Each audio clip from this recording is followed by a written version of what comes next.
Uma decisão da Justiça garante a permanência de pequenos lavradores nos assentamentos Cipó Cortado e Batata da Terra, em Senador La Rocque. A área em litígio é disputada por fazendeiros que se dizem donos da terra e trabalhadores ligados ao movimento dos sem terra. Sobre o assunto, a gente conversa agora com a defensora pública Isabela Miranda. Boa tarde, seja bem-vindo.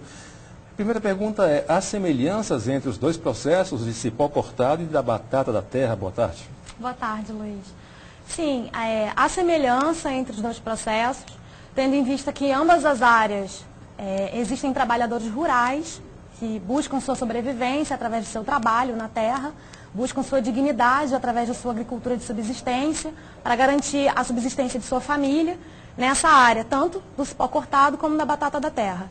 Esses trabalhadores procuraram a Defensoria Pública, a nossa chefia, que fica em São Luís, a Corregedoria determinou que alguns defensores aqui do Núcleo de Imperatriz atuassem nesses processos, tendo em vista que o núcleo itinerante da Defensoria Pública, que é a parte da Defensoria Pública que é responsável por algumas demandas no interior, tendo em vista que a Defensoria Pública, apesar de já vir se interiorizando, não existe ainda em todas as cidades do Maranhão, então para isso existe o núcleo itinerante, esse núcleo já atuava em alguns desses processos desde 2010, aqui na comarca de Senador La Rocque. Então, alguns defensores do núcleo de Imperatriz foram designados para atuar nesses processos, tendo em vista que são causas de grande complexidade, que envolvem questões sociais muito complexas, e a gente foi designado para atuar nesses processos.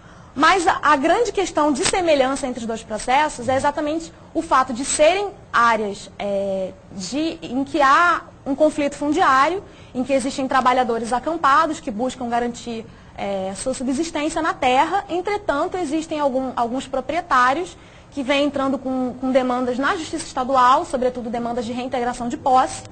Entretanto, a área é uma área que já foi comprovada como sendo da União. A Defensoria procurou a chefia do INCRA, que já confirmou isso, que se trata de uma área da União, em ambos os casos.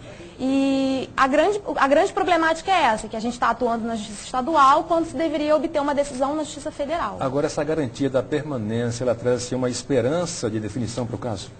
Essa garantia de permanência que foi dada em ambos os processos, a Defensoria conseguiu através de recurso junto ao Tribunal de Justiça, em que havia sido dada uma decisão em primeiro grau, em ambas as ações de reintegrações de posse, e a gente conseguiu reverter essas decisões no Tribunal de Justiça. Entretanto, como se trata de terra da União, como eu já havia colocado, a justiça competente para definir o caso é a Justiça Federal e não a Justiça Estadual.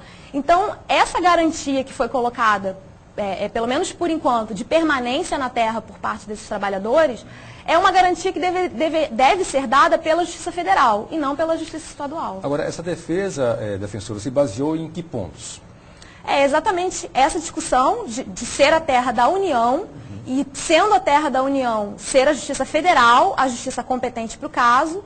Então, a gente se baseou na tese de ser um pedido juridicamente impossível a reintegração de posse numa área em que não há posse. Porque existe posicionamento do STJ de que quando a área da União não se pode discutir posse. Então, essa foi uma das vertentes de defesa. E a outra vertente foi que a gente pediu para que fosse observado o provimento 29 de 2009 do Tribunal de Justiça, da Corregedoria do Tribunal de Justiça do Maranhão, que fala que quando existe áreas de conflitos de terra e pedidos de reintegração de posse, que se deve oficiar a vários órgãos competentes, que se faça consultas prévias para saber a procedência daquela terra. No caso, que deveria ter sido oficiado o INCRA. Certo. Agora, em que condições esses lavradores vão permanecer lá na terra? Essa decisão, como eu já disse, é uma decisão liminar. Essa permanência, por enquanto, ainda é precária, mas eles vão continuar na terra como eles estavam antes, produzindo, mantendo sua subsistência e acesso à terra. Agora, há prazo para a Justiça definir esse processo? Como eu já havia colocado, a Justiça competente sendo a Justiça Federal e não a estadual, o prazo para essa decisão liminar deve ser confirmada em 30 dias pelo órgão colegiado, mas não garante ainda a plena efetivação do acesso à terra. Só para concluir, o acesso do cidadão à Defensoria, de que forma isso pode ser feito? A Defensoria funciona, é um órgão que atua na defesa das pessoas hipossuficientes, economicamente, aquelas pessoas que não têm dinheiro para pagar um advogado e em que se busca o acesso à justiça para essas pessoas. A Defensoria serve para garantir que as pessoas que não têm dinheiro para pagar um advogado possam exercer seus direitos em juízo. E aí, para isso, basta procurar a Defensoria, se encaixar na faixa de renda, que é possível a atuação pela Defensoria, que seria 3 salários mínimos, procurar a Defensoria Pública. A gente fica na Rua Coriolano Milhomem, 432. A gente funciona de 8 da manhã às 18 horas. Agora, há Defensorias do Maranhão suficientes para esse atendimento? Não, infelizmente não. A Defensoria vem se interiorizando. Aqui em Imperatriz nós somos 12 defensores. A gente está implantado aqui na cidade desde 2010, mas a demanda ainda é muito grande, tendo em vista que a maioria da população do estado do Maranhão se encaixa nessa faixa de renda. Ok. Isabela Miranda, defensora pública, muito obrigado pela entrevista. Obrigada. E uma boa tarde.